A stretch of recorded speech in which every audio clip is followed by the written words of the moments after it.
Na noite de 14 de outubro de 2025, o Brasil acompanha boquiaberto a decisão chocante do ministro André Mendonça, do Supremo Tribunal Federal.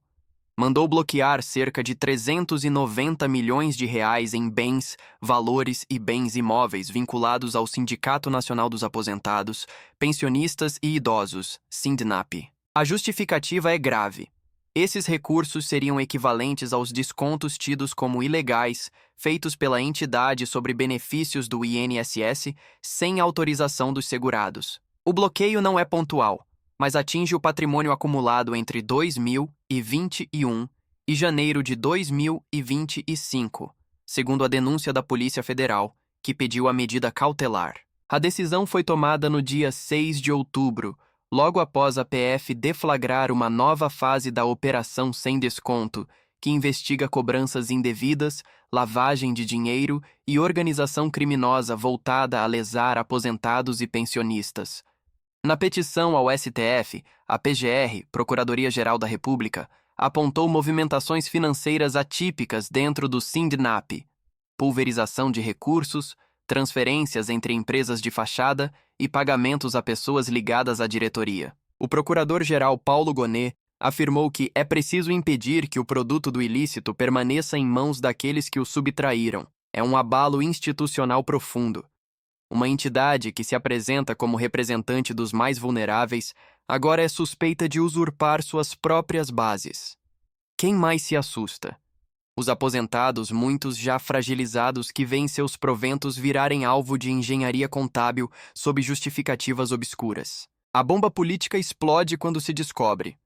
O vice-presidente do SINDNAP é José Ferreira da Silva, mais conhecido como Frei Chico, irmão do presidente da República, Luiz Inácio Lula da Silva. Embora Frei Chico não esteja formalmente investigado no inquérito, seu vínculo com a entidade lança o caso no centro da tempestade política. A decisão de Mendonça deixa explícito que a investigação visa dirigentes como o atual presidente do sindicato, Milton Baptista de Souza Filho, apelidado de Milton Cavalo, e o espólio de ex-presidentes falecidos.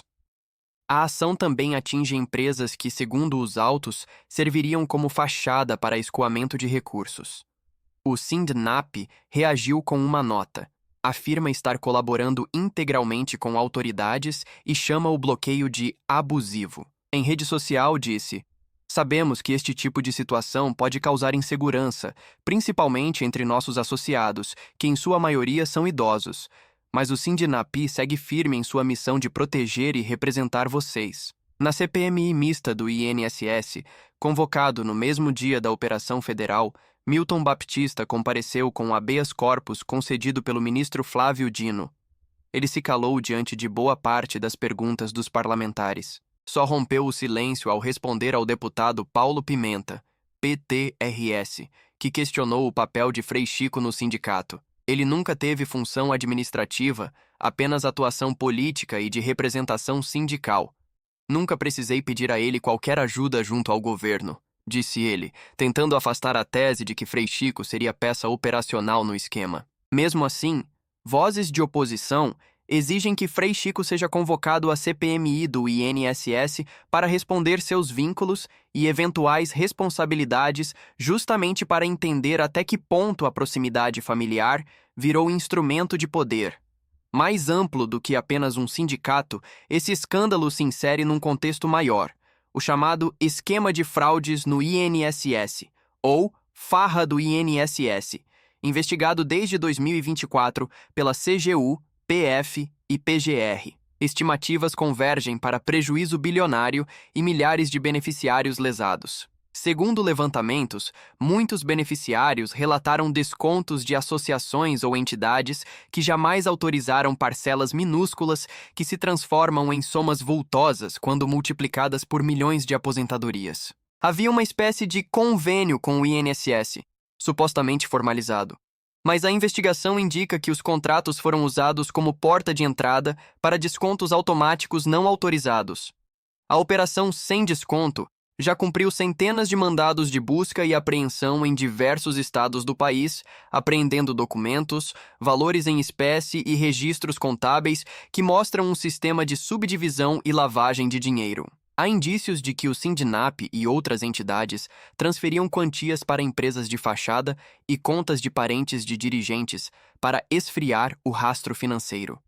A CGU chegou a apontar que, de amostras colhidas, muitos dos supostos filiados que tiveram descontos declararam não conhecer a entidade ou não ter autorizado o pagamento. O valor arrecadado por entidades como o Sindinap saltou de dezenas de milhões para centenas de milhões em poucos anos, um crescimento que não se justificaria apenas por expansão de base. O ponto central: se os descontos foram indevidos, então o sindicato captou recursos de forma ilícita.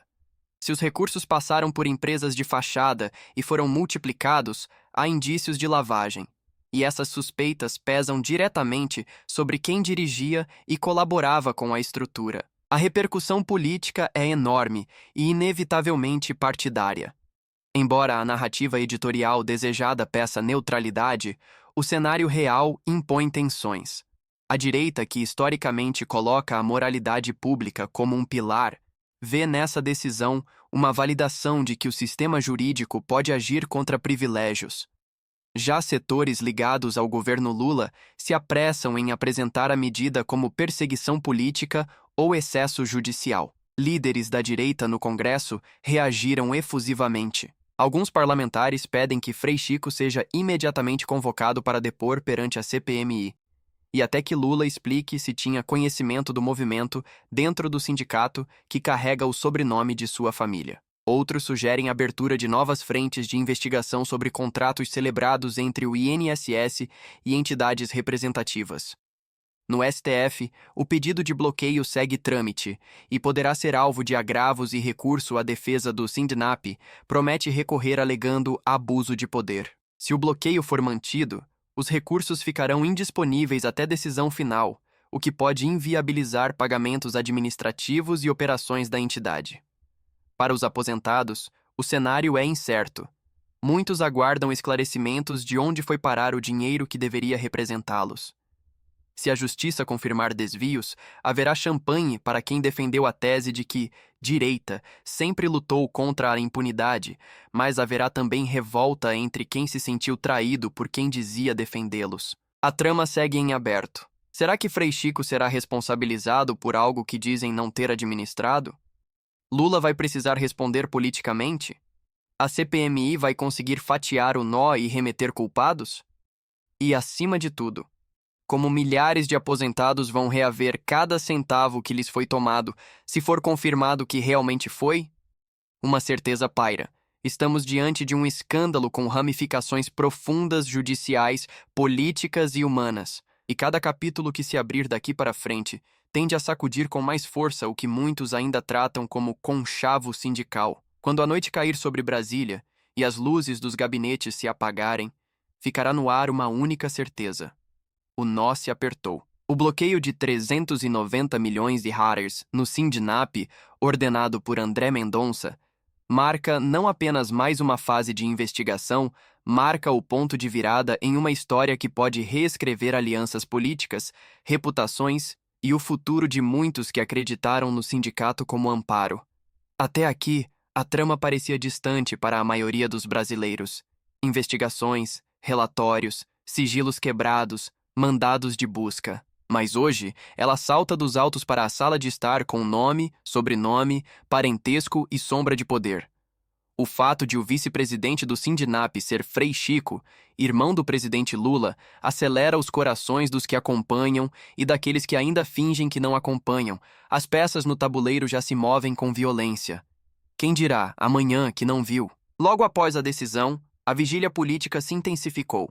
Na Câmara, um coro exige que Frei Chico seja convocado à CPMI do INSS para prestar esclarecimentos não em tom cordial, mas sob pressão viva, com perguntas diretas sobre contratos, repasses, documentos e vínculos. Nas redes sociais, a direita acentua como prova de que instituições estão mostrando que independência vale, que ninguém está acima da lei e que hoje esse bloco que muitos chamam corrupção institucionalizada pode ruir. Na outra ponta, o governo tenta controlar o estrago.